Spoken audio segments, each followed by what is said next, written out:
This is Sparta! Levi here from Spartan Warrior Fitness. Thanks for everyone for tuning in to the first two episodes. I'm here at you with another episode. And today we're going to talk about periodization. We're going to talk about working out. We're going to talk about getting gains. We're going to talk about different techniques that you can use to avoid plateaus and just why you do it, okay? And what's the purpose. So we're going to cut right into it. And we're going to talk about the first phase of training or first periodization principle, which is the build phase. All right, the build phase refers to hypertrophy. All right, that's building muscle. And what we're doing when we're doing that is that we're tearing the muscle fibers very deep while we exercise. And then using our nutrition, which we need in this phase of training, we definitely need a good amount of protein. Those muscle fibers repair thicker when they heal. And that gives the illusion of, or the more volume look. All right, as well as we also work on muscle endurance during this phase with some strength component to it as well. So those are the things that we kind of focus on here. One of the principles that I like to use is the pyramiding principle. So what I do during this phase is the first set, I might do 12 reps to warm up or 15 maybe to start. Then what I do is I increase the weight and I bring my reps down to 10. For the bench press, for example. Then I'll add in some more weight. I'll bring it down to 8. I'll add a little more weight, hit a 6 rep, and then I like to personally go back up and do a nice clean set at 10 or 12 and kind of lighten it up a little bit, but really focus on the form, just make sure I've done a good job, and then kind of move on to the next exercise. Another principle I use during this phase is supersetting. All right. So supersetting is where I like to use opposing muscles. So when I'm doing my chest, I like to do my back, and so when my chest is resting, I'm training my back. I love to work out at that intensity. I like to feel like it's like an athletic, because I come with a background of sports and stuff like that, as well as bodybuilding, but I love that feeling like I'm working hard and I'm sweating. So that's important to me. Plus, I come with a metabolism that I put on weight well, but the cuts are harder. So that I like the calorie burn that I get from the supersetting. It helps keep me a little leaner, and it's important for me. But if you're that body type that walks around and you have abs, you got a fast metabolism, doesn't matter what you eat, you still got that six pack, then I think you're better off. And personally, I've trained athletes that are like that, is they're better off just kind of focusing in on what they're doing and just making sure they just finish off. Like if they're focusing on chest that day or they're focusing on back, that's it. Just because their metabolisms are really fast and they'll actually won't get the gains that they're looking for by using those principles. Then that's my feeling.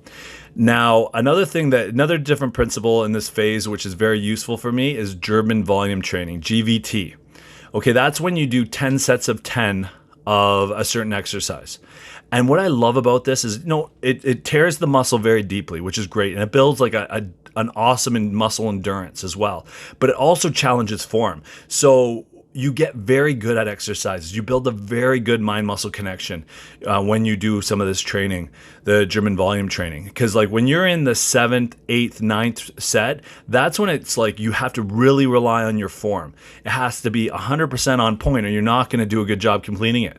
So that is a very strong principle. Like if bench press is a weak point and you want to focus in on it, you just got to choose the right amount of weight to make the principle work.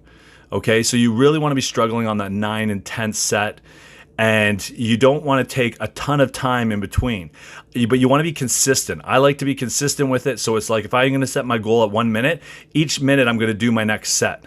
And I'm actually going to hold myself to that because that's where I see, like if I'm able to add more weight or if I am able to feel like I shorten my time, then those are markers that I use progress, a way of measuring progress. Okay, so the ideal rep range for build phase, studies have shown is between 6 and 12 repetitions. So that's important too when deciding that that's what you want to do is you want to focus on hypertrophy. Then you have to use a rep range that is good for that. And then we talked about it a little earlier, the food. Now, I like to, when I do my builds, I need carbohydrates, okay? If I'm going to do a good job at the gym, then I need the insulin, I need that glycolic system, but I need enough protein to heal. So you have to have a little bit of a surplus in order for me to maximize your growth in a build, Okay, so I like to use those low glycemics, and I'll use a slight higher glycemics prior to workout and after I train to replenish the glycogen, which are like essentially the sugars that you exhaust in your muscles, because you do exhaust a lot of sugars during a build phase. That's what gets you all swelled up and gets a good pump on. You also want to hit enough volume of exercises if you've been doing this for a while, so that the muscle gets a complete tear. Okay, so that's the build phase. All right, now what we want to do is we want to go into a strength phase, is because the strength phase is very useful, because what it does is it activates new muscle fibers. You recruit new muscle fibers. So you put a demand on your central nervous system and your brain, and what happens is you build new neural paths that cause new muscle fibers to light up, activate, and help you achieve lifting those heavy sets, as long as you have good form on them. That's the key. So form is extremely important in a strength phase. You don't want to risk injury. You also have to prepare heading into those sets right. So going over the rep ranges, you're 6 and under here. Okay, so that's, you got to prepare properly. What I like to do heading into like when I'm doing my strength sets, for example, is I do like if I'm doing bench press, I'll do a set of say 185. I can do that 12 times, 15 times, but I'm only going to do it 3 times. But I'm going to imagine that's 315, and I'm going to be very explosive at the bottom. So I'm going to take it under control, and then I'm going to explode at the bottom and push quite hard and power it up really quick, under control. And then I'm going to go up to 225, but the same thing. I could do that 10 or 12 times, but I'm going to do it nice and controlled, but I'm going to focus on powering up like that was 315 and just preparing my central nervous system. And if I do it properly, I'll get up to my weight, my working sets, without a lot of exhaustion on those, fast twitch muscles, but we're going to highlight that in the next podcast, talking about the different muscle types, but I'll get into that later. So when you get into those working sets, your central nervous system's primed, your low risk of injury, and you've activated everything, you're ready to go, and you hit those working sets, and when your fast twitch and your set's done, is your strength, you see a strong decline in your strength. Even if you try to up it a little bit, or you try to hold steady on a set and try to achieve that same 2 to 3 reps, and you notice, boom, it drops. And having a spotter going over that is key in this phase. I know with COVID and stuff like that, it's hard to get a spotter right now. And sometimes it's just saying to somebody, just watch out for me. Just letting somebody know, hey, if something happens, I'm just about to do a big set. I don't need any help. But if something happens, just come over and give me a hand. Like, that's all it takes here, just because it's like a peace of mind that you can go for that extra rep and you're okay. So you'll learn your body, and you learn what to do, what to not to do. But I like to prepare my central nervous system and my joints for those heavier sets. Now, when we hit those heavy sets and we complete that, and we're struggling, that's when new muscle fibers get recruited. Okay, so you can see how this will work with the build phase. So during a good successful strength phase is you activate new muscle fibers, and then when you go into a more advanced build, you use high volume training to then thicken those fibers out, and then getting more results, bigger arms, bigger chest, more aesthetic results, bigger glutes, bigger quads, all those different things like that. So that's how they kind of start working together, and why you need to switch things up. Because even when you go back into a build, you're not going to be lifting the same weight. So even that alone, you'll see good results with when you're doing the high volume training and you're doing it at a heavier weight. You're going to see results with that as well. Okay, so those are important. Plus your form has to be on par. So it does challenge you to make sure that your form is on par. Okay, so that's always something that you have to make sure is to complete the strength phase, is you got to have good form. Okay, so now that brings us over to burn phase. Now this is a very popular phase. A lot of people love this phase because it's the one where you get all the compliments. Okay, you get the ones like, oh, you look so good, what are you doing, everything like that. Now, when we talk about nutrition, this is a huge component in this phase. All right, now for me, this is very custom.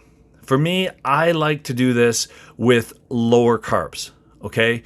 The reason why is because I burn fat better that way. Like, my body operates better when I'm more in that ketogenic or carb cycling. So that goes with the burn phase for me, but not for everybody. Like if you're low glycemics and you're doing good and you keep them in there and you're dropping weight, that's great for you. Or if you like to do the intermittent fasting and you go lower calories with that, and that works for you, then that's perfect. Okay. But the point is this is your recipe for success. And you got to come with a food plan that's going to allow you to adapt and evolve to the environment that you're creating during the phase of training that you're doing. Okay, so now when we do this, I like to use circuit training. So circuit training is where we put several exercises together, no break in between, and hit them after another. Okay, I love that because it's like cardio, challenging your cardiovascular system, but you're also getting weights all in the same hour and 15 minutes, whatever you're training. And I love the caloric burn that comes with that. It feels like you're doing a sport, you're sweating. So I love that. Plus for athletes, a lot of athletes spend time training in the burn because it challenges your sport, where you're fatigued, tired, but you need to have strength still. So you need that endurance. You need that, so that there's a huge component of sport and this phase of training, the methods of these training. Now, when I do it for aesthetics, I'll use still a body part split and high volume of exercises per area. But when I'm doing it for a sport, say rugby or something like that, I'm more full body. And it's just about having the right muscles that's needed at the right time and right coordinations, and the cardio is more of a component that you need to rely on. So you can see how it differs for sport and for aesthetics. All right. So that's the burn phase. And cardio for me is important during this phase as well. Just a steady state, or I like to do HIIT sometimes. I like to mix it up. Now that I'm outdoor more because of the COVID and stuff like that, I'm doing the track a lot. And sometimes I do sprints. Sometimes I do the laps. Sometimes I do hills. I'm biking. So I use these different techniques as well during this time as well. Okay, so the calories have to be right too. Just make a mental note of that. So if your calories are not right, you're not dropping, well, then that's off too. Okay, so that brings us over to the fourth phase. Now, the fourth phase is not a lot of people think about this phase, but it's a very important phase. I call it the foundation phase. What the foundation phase really is that in life, we go through so much. Like I've had probably about 6 or 7 surgeries just from playing rugby. And every time I go and I say tear my ACL and I had it repaired, it's like my one leg shrunk down to nothing and my other leg's doing all the work, and it's compensating. And so things develop in a weird way when you get back and you're trying to teach yourself how to run and you're weight bearing more on one side. So things develop in a different way. So it's not so noticeable in everyday life, but when you play your sport or you really challenge it in a strength phase or you do these things like that, then you really notice the difference between them, and you can really see it. And that's what you're trying to avoid. You're trying to fix all those kind of imperfections that life kind of brings about and imbalances and make the body more balanced. So you have to do an assessment. So when you do that assessment, I like to use the more meat and potatoes, the everyday movements, primals, where you're squatting, you're doing your deadlifts, you're doing push, pull, and you're seeing how the sides work together. And if there's any weaknesses that you need to work on. And you're trying to fix those weaknesses so that when you go into strength phases and you go into other things, that you're not going to have a risk of injury or you're going to be hampered or pulled back because you can't do an exercise that's important to you properly. So that's why we do that foundation assessment phase, okay? And you can kind of see how it all fits together, all right? So that's why we switch things up and, why you change things up. So if you have any questions about any of the different phases and you want to create a program and then run it by me, I'm totally open to critiquing it or helping you develop it. You just got to reach out to me. But thank you for listening again. And I'm going to be back for my next episode. And what we're going to talk about in that one is we're going to go over the different types of muscle fibers. And I'm going to introduce what I like is a way of training that encompasses kind of everything. Okay, so I'll go over that in our next episode, but thank you for listening to this episode on periodization, and I'll see you guys at the gym. I'll see you outside on the track, whatever it is. Keep fit, keep active, and thanks for listening. Bye.